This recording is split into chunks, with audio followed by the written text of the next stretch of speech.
Thanks for staying here on News Desk. Now, today there's a big question that may be answered, and that is, will aggrieved Menzgold customers get their locked up funds or not? And that's the biggest question on the minds of many as they await the legal-facing, the CEO of Menzgold, Appiah Mensah, who is facing the law at the moment, and he will later be briefing the press today. But before that, listen, this was the last time we heard from customers of defunct Menzgold, and they wanted government to halt prosecution of Appiah Mensah so they could get their locked up funds. Hey! Hey! Hey! Our money! Our blood! Our money! Our blood! Our money! Our blood! Members of the press corps, we had earlier stated during the Kumhien demonstration on 9 July 2019, in a press statement of our 4 key points, we expected the government to take action on with alacrity as follows. 1. Government urgent intervention to set up joint committee comprising leadership of CACM Ghana, Menzgold Management, Parliament, and government itself to work towards customers' interests of retrieving their locked up investment. 2. Government should help Appiah Mensah, Menzgold CEO, to retrieve all monies due him from Dubai and other places. 3. Government should bring Appiah Mensah to Ghana immediately. 4. There should be joint account for all parties, that is CACM, Parliament, Menzgold Management, and Ghana. And government. Members of the press, we CACM have no other interest in prosecuting and incarceration of number 1 except to retrieve our locked up investment. We urge the government and state unequivocally that the government establishes point 1 above immediately. That we are really uncomfortable and alarmed that number 1 has been remanded for 2 long weeks, despite the facts available of the true status of number 1.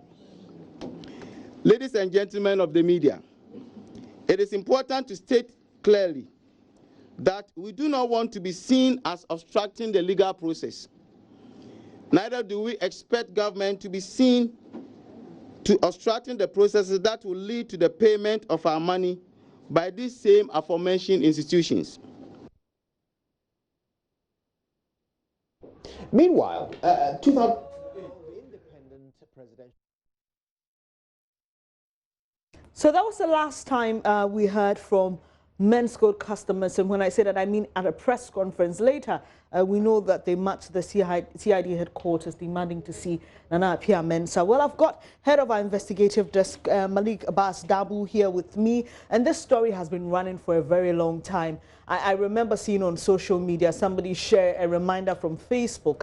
It's been about 2 years. I mean, it may look surreal, but it is, from the point where the Bank of Ghana alerted depositors not to put in cash at Menzgold, that it wasn't licensed to do that, to Menzgold itself putting up banners in front of its offices, to the point where we saw that depositors were not able to receive their cash any longer. And then this is where we are. Appiah Mensah is in court, and today we'll hear from him as he addresses the public for the first time after returning from Dubai.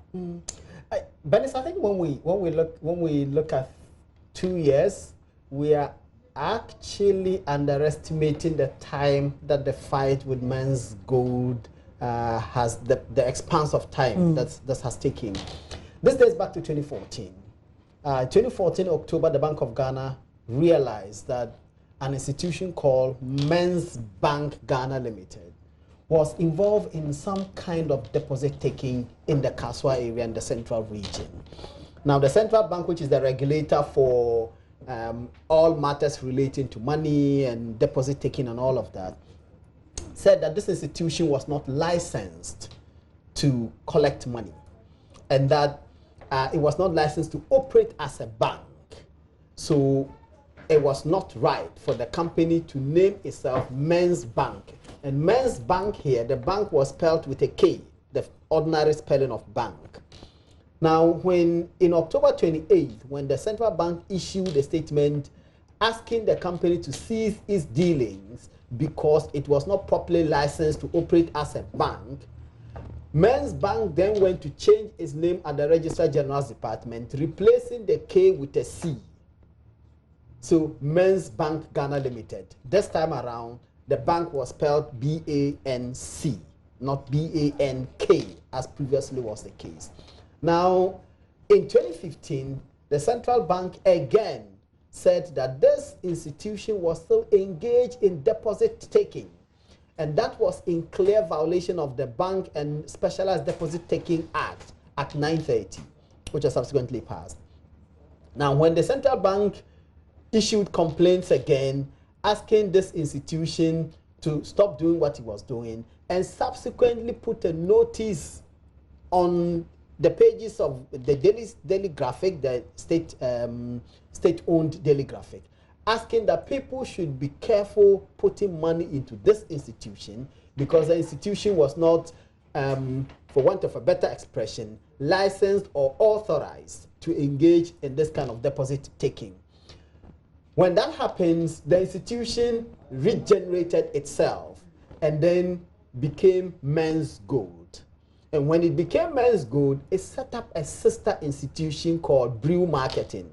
And under Brew Marketing, it engaged in what later became known as derivative dealings. And by derivative dealings, the way it operated was, if you, Bernice, wanted to make any investment, in order to circumvent, this is what the allegation of the central bank is, in order to circumvent the rigorous requirement of deposit-taking institutions, this company set up this scheme, which was a smart way of asking people to go to its subsidiary, which is Brew Marketing, to buy a piece of gold, bring it to Menzgold, because it had then changed its name from Men's Bank with a C to Menzgold. So note, from Men's Bank with a K to Men's Bank with a C to Menzgold. This is what the trajectory of transformation was. Now you went to Brew Marketing, bought a piece of gold, brought that gold to Menzgold, deposited it with the company. The company gave you a certain dividend depending on the amount of gold that you bought from its subsidiary, which is Brew Marketing on the Spintex route. And there were branches of Brew Marketing in other places as well. So this is how the scheme worked. So depending on how much you bought the gold for, you will be given a certain dividend. So if you bought anything below 7,000, anything below 10,000 downwards, you were entitled to 7%. If you spent more than that, you were entitled to 10%. And at some point in Christmas of 2017, if I remember correctly, they actually did a promo where if you bought any gold worth 400,000 Ghana cedis, you were entitled to 12% monthly dividends. And so this was what happened. So you bought the gold, took a receipt, took the gold with you, went to Menzgold, deposited the gold, submitted your receipt, took papers that said that you bought this amount of gold, and given the amount that you bought, you were entitled to a certain dividend, be it 7% or 10%, depending on how much you bought.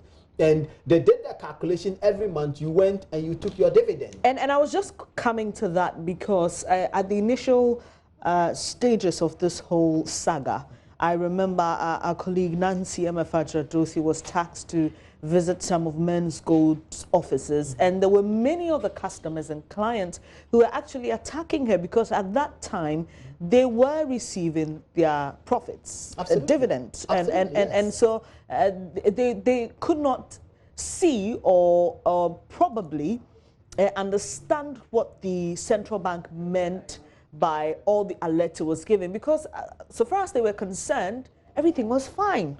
Absolutely. And one of the things we have to remember is that Menzgold had actually acquired a license. Menzgold acquired a license from the Minerals Commission. the Minerals Commission licensed Menzgold to buy gold from smallholder concessions for export outside the country.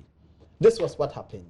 And one of the issues that came up at the time was that the company was acting in violation of the terms set out in this license that was granted. In fact, the Minerals Commission itself wrote saying that it did not give Menzgold licenses to deal in any gold trade in Ghana locally. What the license empowered the company to do was to buy gold from smallholder gold concessions. So all these small-scale mining companies which were licensed to produce gold, Menzgold was supposed to buy gold from them and export same outside the country, and that the gold derivatives dealings that it was engaged in was not authorized to do so. So the Minerals Commission wrote asking Menzgold to cease those transactions by September 2017, and that if that didn't happen, they were going to take steps. And you know what the results are. Eventually, it didn't take steps. As September 2018, when we were doing the story and after following our own investigations, the company was still engaged in the dealings 1 year after the Minerals Commission wrote issuing these threats. And in fact, we heard from some of the customers who said they saw some of these framed licenses in the offices of Menzgold from the Minerals Commission, from PMMC, and so those were some of the things they looked to say, okay, this may be legitimate business. But as you're pointing it out to us now, there were some violations of what the license permitted Menzgold to do. And so eventually we saw that Menzgold was unable to pay dividends, and customers were beginning to get worried. Some of them tell us that they have actually suffered grave health conditions as a result of their inability to access their monies. Then later, there was a message sent to the workers of Menzgold not to come to work, and that they had ceased operations somewhat. And then later, we heard that Appiah Mensah had left the country. And that was a big surprise to many people, because at that time, we had heard that Yoko had frozen some of his assets, and he was being investigated.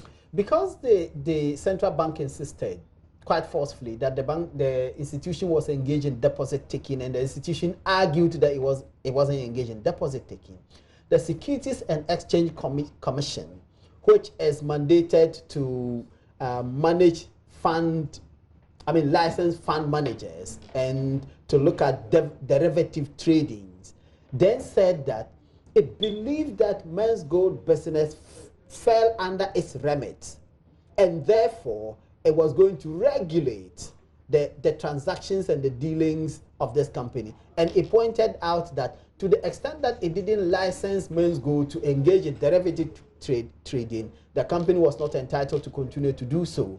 So it issued statement asking that the company should stop taking any more deposits or selling any more of the gold that it was selling through brew marketing, but it could go ahead and pay the dividends or pay the principal sums that were deposited by all these depositors, and then come and sit down and have a conversation with the Securities and Exchange Commission, so that the commission can give them any license, if they deserved same, to guide their conduct and the transactions that they were engaged in.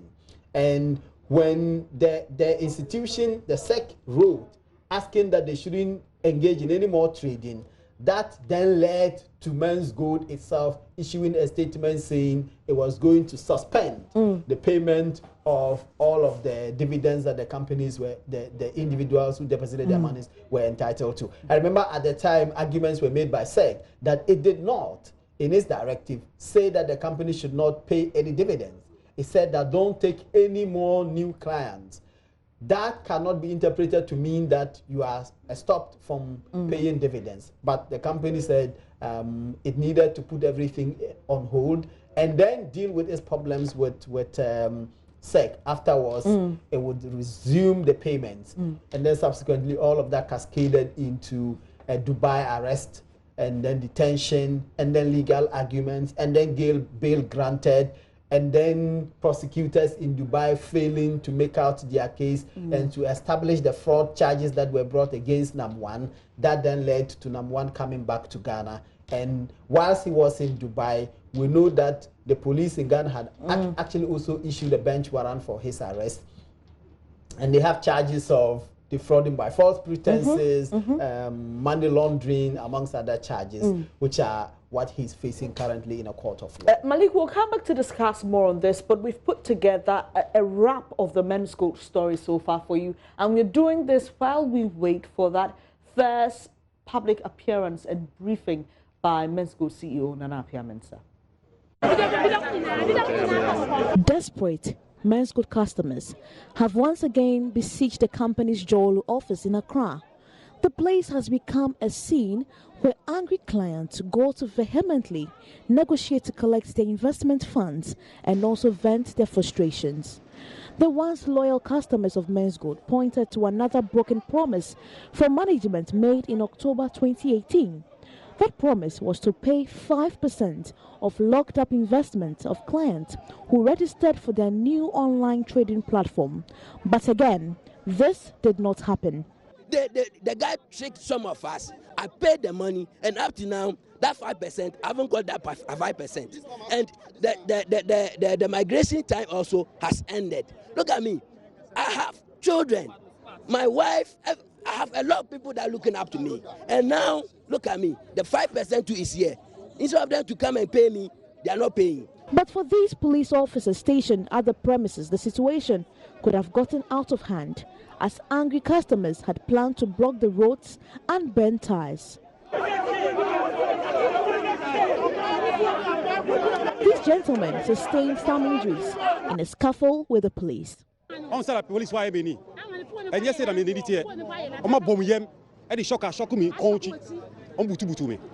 was here this morning and the police has tortured me. Now I can't even drive my own car. Look at me.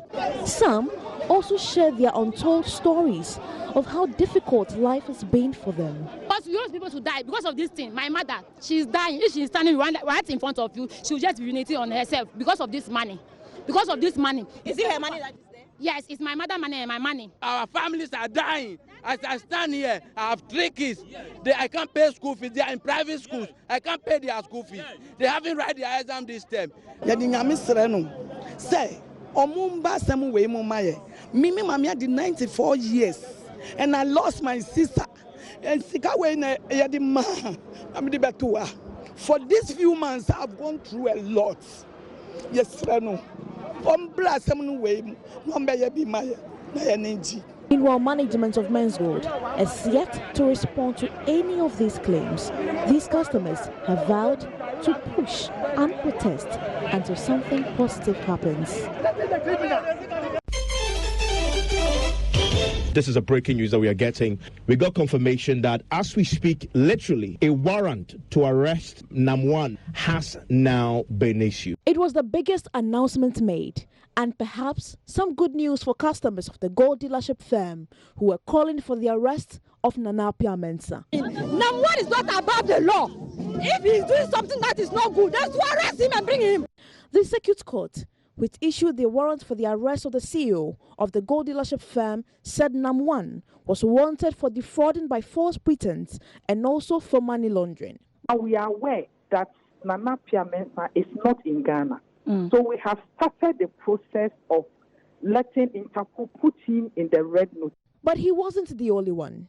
There were also warrants for the arrest of his wife, Rose Tete, and Benedicta Appiah, said to be his sister.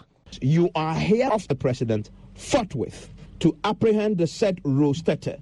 There is a third individual. The name here is Benedicta Appiah, the sister of Appiah Mensah. Again, the charge is defrauding by false pretense. A statement issued by the Ghana Police Service on Monday, the 14th of January 2019, revealed Nam1 was arrested on December 7 by Emirati officials in connection with a gold deal that went bad in that jurisdiction. Ghanaian officials have visited Nam1 in the custody of Dubai police, and the 5th point is that engagement with Dubai authorities on the next steps have commenced, and the police administration assures the public that due process will be followed. This information quickly led to government sending out a delegation to Dubai to press for the extradition of CEO of Menzgold, Appiah Mensah. It was successful. Appiah Mensah arrived in Ghana from Dubai on the 11th of July 2019 and was immediately arrested and put before court.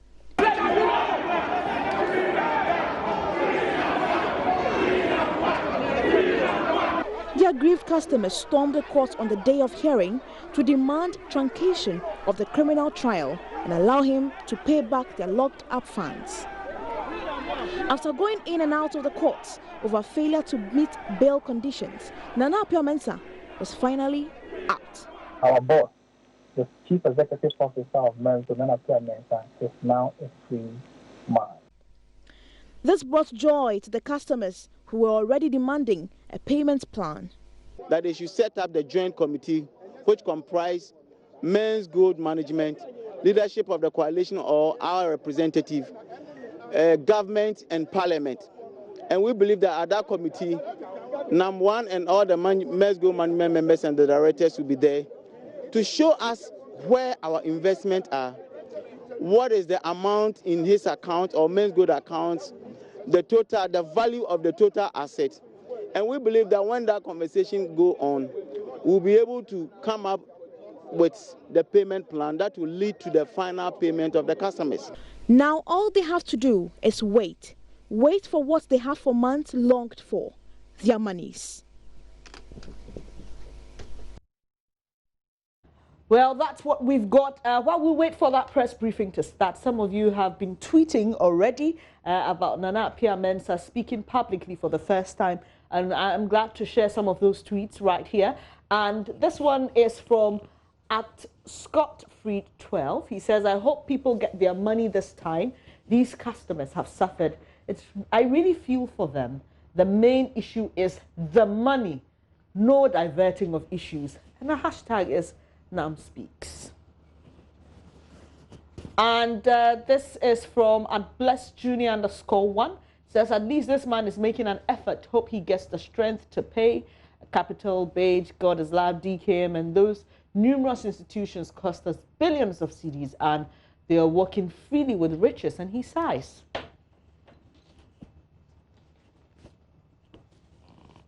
And this one is @PSC_Godfrey. Says, for the first time in so many months, @MN_Appiah, that Appiah Mensah's handle, will address the public, and this is timely because he believes it's going to calm some nerves. And this is @Kwekuhine, and says, NAM finally speaks today. You just can't afford to miss this. Hashtag Ghana shall prosper. Hashtag NAM speaks. And Ashley online 123 says, victory in the making. NAM speaks.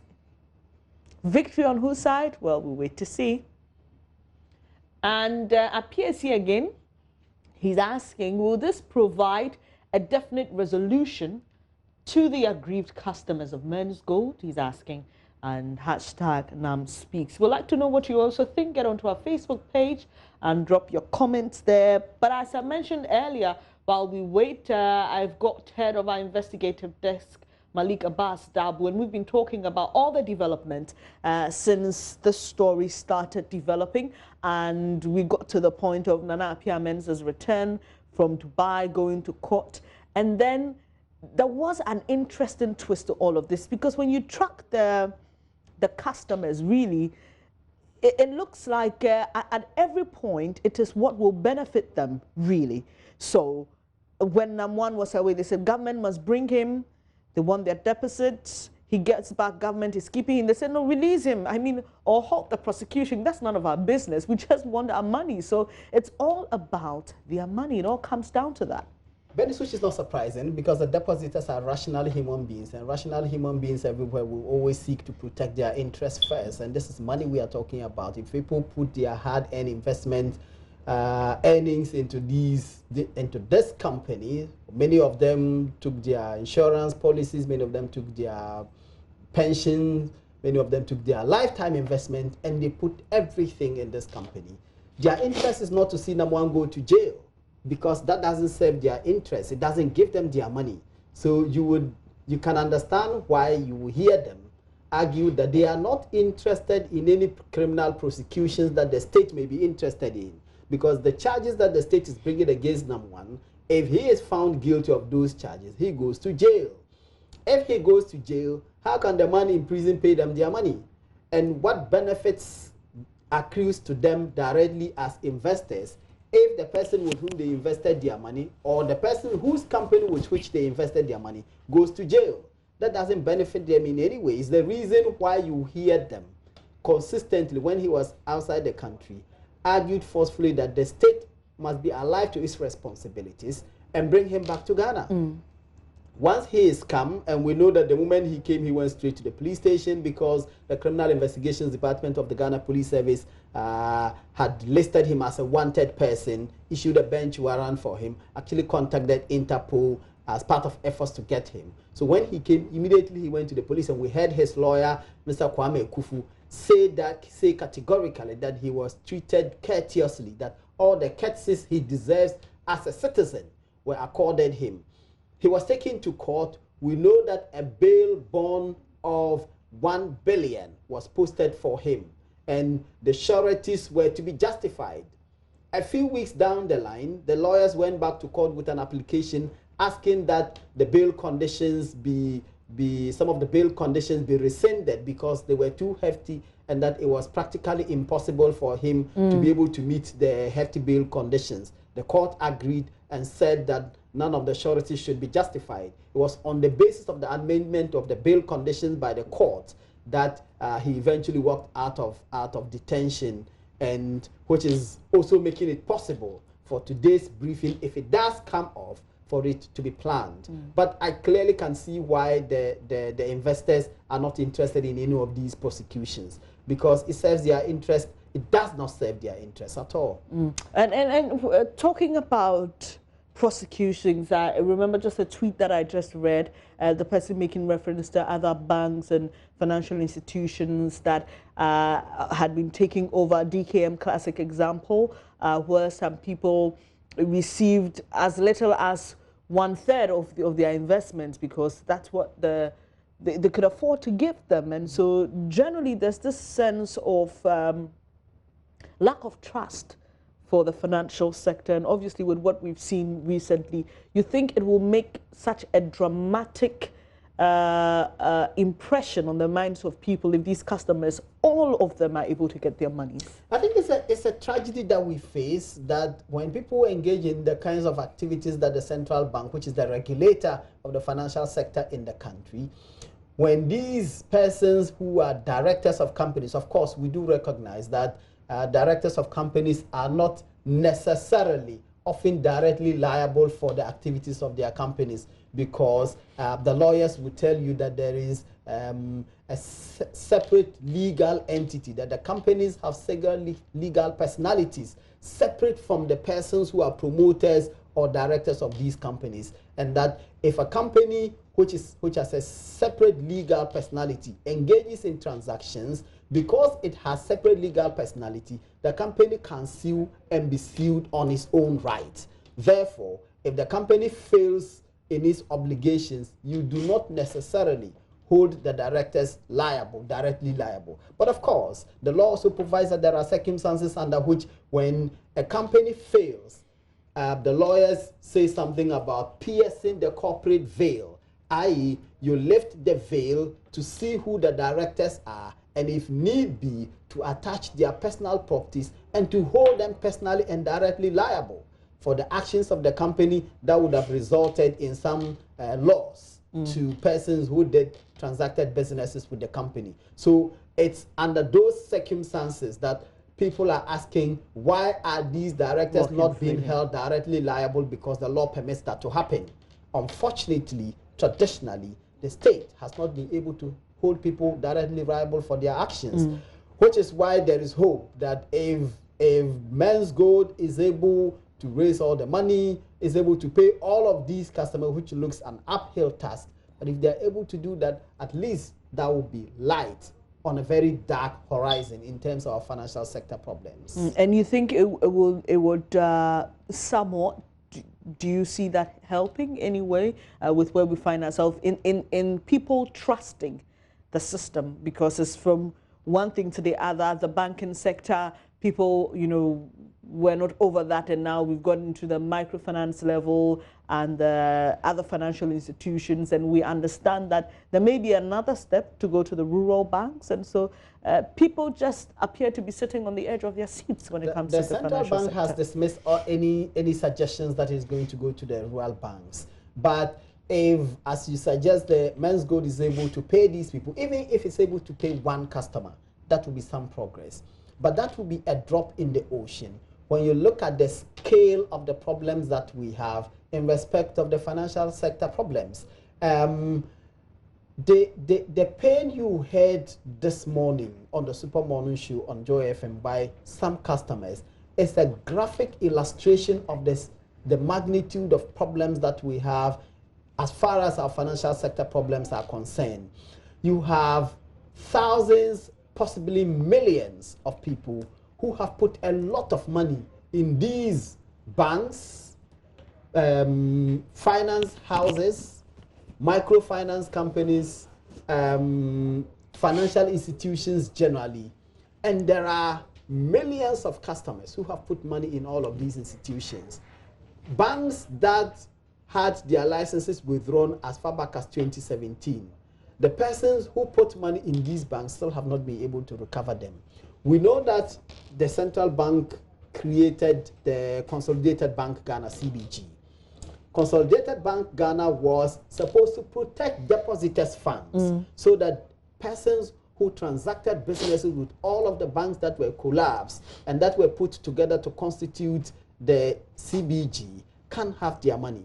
But we do also know that these people are unable to draw their money because CBG has imposed a limit beyond which you cannot take money, even if your money is validated by the various receivers appointed by the central bank. Now, when you put in money and you are unable to take it, that constitutes a loss to you because people want to withdraw their money so that they can invest that money in some other profitable ventures that will yield dividends to them. But they are unable to do that because CBG has imposed this cap on how much money you can take. But there's even a more bigger problem. There are finance houses and institutions managing money for companies. These institutions invested people's money in the banks that were collapsed and which were put together to constitute CBG. Now, those institutions in their contracts with the persons who brought money to them offered those persons a certain interest payment within a certain fixed period. CBG, having taken over these banks and the deposits thereof, now says you can only withdraw a certain amount of money within a certain period, given a 3-year period within which it anticipates that it can pay all of the money. Now, if you were a finance house or a microfinance company and you invested people's money and you were supposed to pay them in 12 months or even 24 months, now CBG says you can get that money in 36 months. How do you tell the persons who brought you money for which you invested in these banks? That is one of the biggest challenges facing all of these companies. So it's a big issue. Even if Menzgold were able to pay all of the money that it owes, which would be a lot of work to do, there will still be a lot of pain amongst many people who have deposited money with all of these financial institutions. And we understand that the press conference may be starting anytime soon. We'll take you live there to where we expect the Menzgold CEO, Appiah Mensah, to be briefing his customers and generally the nation for the first time after he returned from Dubai. This is JoyNews, extended version of News Desk to make room for the press briefing by the Menzgold CEO. We'll be back shortly. Please don't go anywhere.